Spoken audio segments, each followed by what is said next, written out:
G-Man calling me out. Yeah.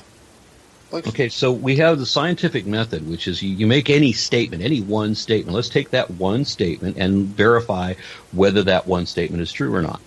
Mm-hmm. So I'm very careful about the things that I say to make sure that the things that I say are actually defensively accurate, right?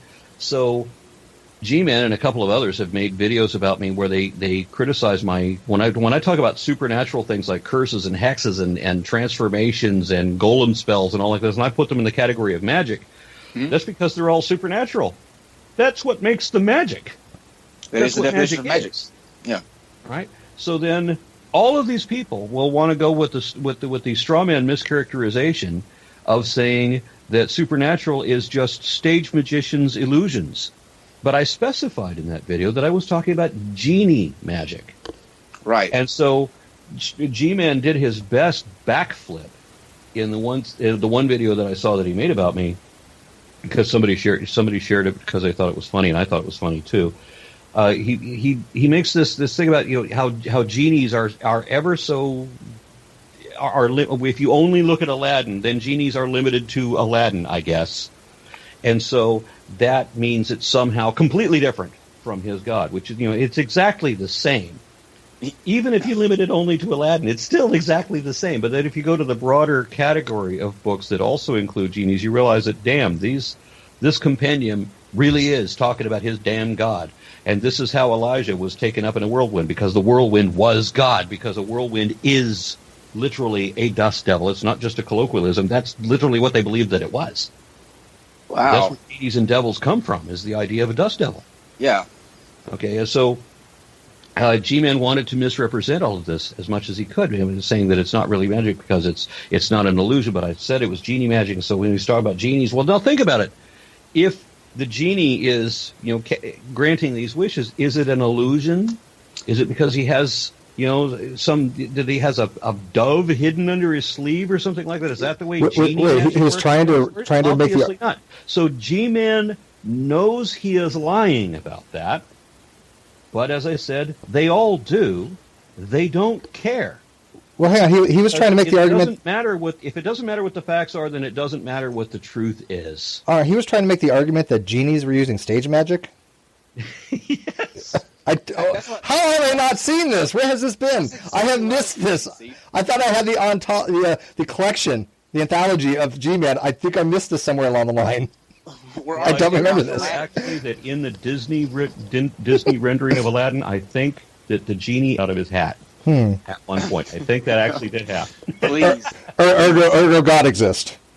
It's amazing to me that we're arguing about Aladdin. Like if you strip it down and you look at what the argument is, we're arguing about stage magic and the genies. To me personally, and this is my personal opinion, I don't see a difference between the two, because neither one of them are actual tangible things. They're both designed to trick you and to lead you to think something that's not reality. So one of G-Man's arguments that God's magic or God's power is not the same thing as magic is that Moses threw his staff down and his staff turned into a snake.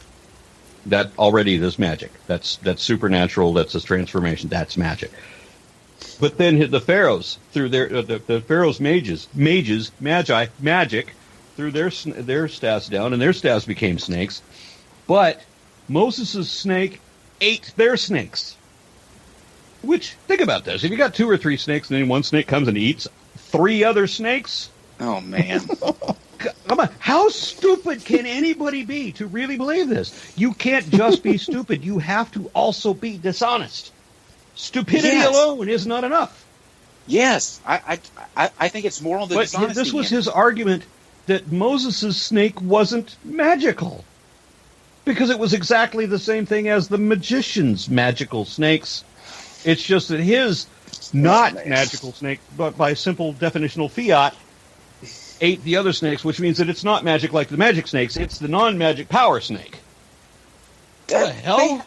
They have to see how ridiculous that is. I mean, like you have to be able to, whether you admit it or not, in your own head and in your heart, you have to know that makes 0 sense. I mean, I have heard believers confess to me that they know that what they believe is not true, but they're going to continue to believe it anyway. I've seen it in writing. I've seen it many, many times. Well, isn't it more they continue to say they believe it? And a lot of times, it's, from what I understand, it's because of societal things with them, family and things of that nature. So they put on this front that they conform and believe these things. And I understand the reasoning behind that. Well, there's that too, but I'm talking about something different. You think they actually believe what they don't? So, well, they use belief in a different context than we do. Right. Okay. Fair enough. Yeah. So when I say magic, I'm obviously not talking about what Penn and Teller do on stage. That's illusions. Right. Correct. Right. And any illusionist will tell you that it's not magic; it's illusion. Mm-hmm. Right. I know a number of professional magicians.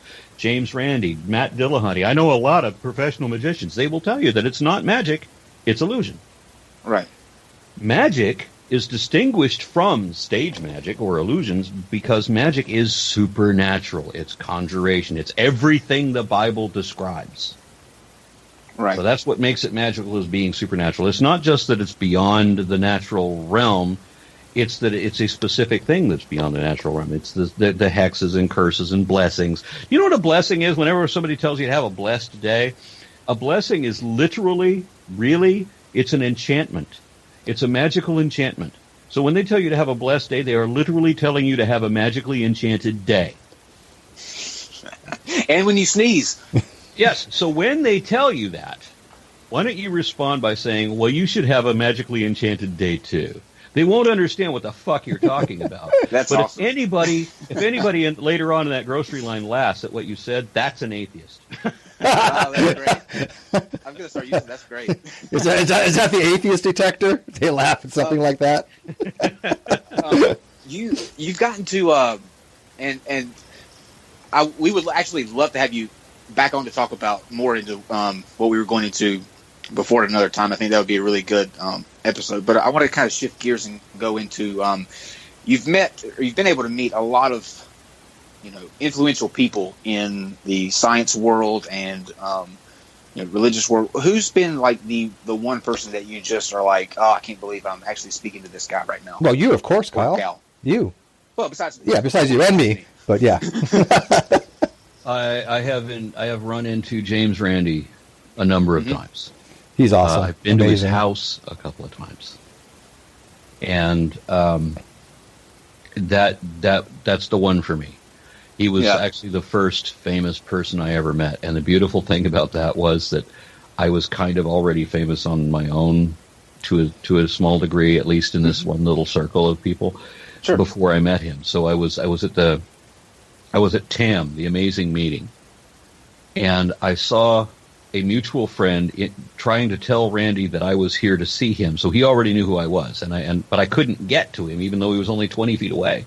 And I could hear the person talking to him, but I couldn't get to him because other people wanted to take pictures with me and sign stuff, and so that was really neat. But I had to do that like 3 times to get to him. Yeah. And so Randy is standing there patiently waiting for me to get to him, and he's just kind of like stroking his beard, looking at me. Could totally see that. Yeah.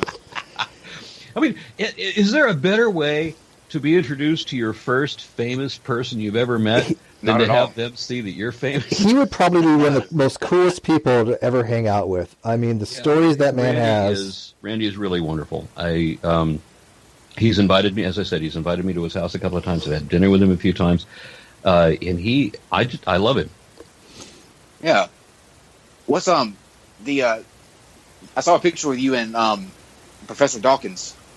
How was that meeting? To me, that's somebody that I really enjoy listening to, and I like his bluntness, but in a way that people take it differently than how he means it. Like, for some reason, I think that they try to make him a villain when he's just giving you the raw, unfiltered truth. And they kind of do the same thing with me. I mean, they do. If you do something if you say something that is just too forward, right? That isn't. These same people will go off about how they hate political correctness, but when I or Dawkins say something that isn't, flower petaled and perfumed before we say it, then we catch shit for it. Dawkins has always been very pleasant to me when we've met. Let's at least say that he's been patient with me. I mean, there's been a couple of times that he's smiled, to be happy to see me or whatever. But we've never dined together or anything like that. It's not like we're close. Right. I'm sorry to say, because I think we and I actually have quite a bit in common in the way that you just described. Absolutely. But we've just never been pals. Do you I saw let's go to another video of yours that I thought was really interesting, because I didn't think that you would go this route. It was fascinating to watch, but you did a video with a guy who does street epistemology. I knew before you mentioned that. And you know what? The funny thing is that he was right all along.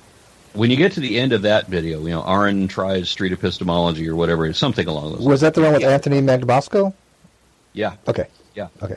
Anthony Magnabosco. Great guy. A lot of people praise me for my patience, but I'm not even in the same league as Magnabosco. Oh, he's awesome. That guy, yeah, you're right. Yeah. I really like him a lot. He's been a really nice guy to me. He and Seth Andrews both have a much better understanding of the human condition than I do, because they can relate to people on a more personal level, so that the people that they're talking to don't feel they're not defensive.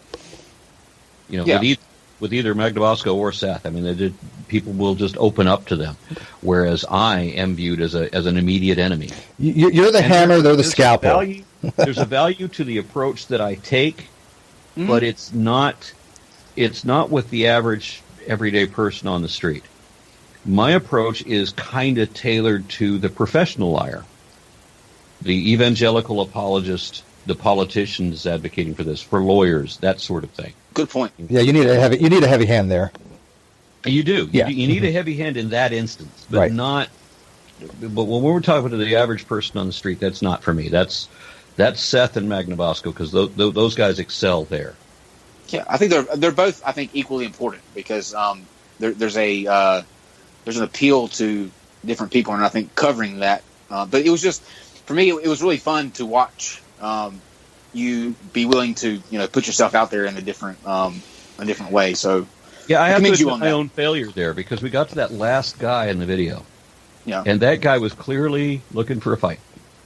Yep. And I was so tired of being nice all day. It was all pent up and had to be released. Yeah, but the thing is I was still in the wrong for breaking away and not following the SE approach, street epistemology. I should have stayed with it, and had I stayed with it, I actually would have made a stronger inroad than being, frankly, the asshole that I was. Yeah. So I learned actually more about that day from editing the video afterward than I did on the spot. Oh, that's interesting. Do you can you? Isn't that funny? Just imagine going through a video where you were proud of everything that you did, and then when you watch the recording of it, you're like, oh. I do that every time I watch. I have to cut Steve's parts in the videos. That's basically what Kyle wants to do is basically go through, cut all my stuff out, and go, okay, here's the Kyle podcast. No, I'm just kidding. But no, you're right on the street epistemology, because when I first even heard about it, I was like, what is this? And after talking to Anthony for a while, I binge watched so many of the videos. I was like, this is fascinating. This is a really interesting approach. It needs some work. But how effective street epistemology is. I went up against or just happened to kind of run into a professional philosopher a professor of philosopher. Let me learn how to speak again. A professional professor. After one beer, this is what happens to Arm Raw. I don't want to string those three words together again.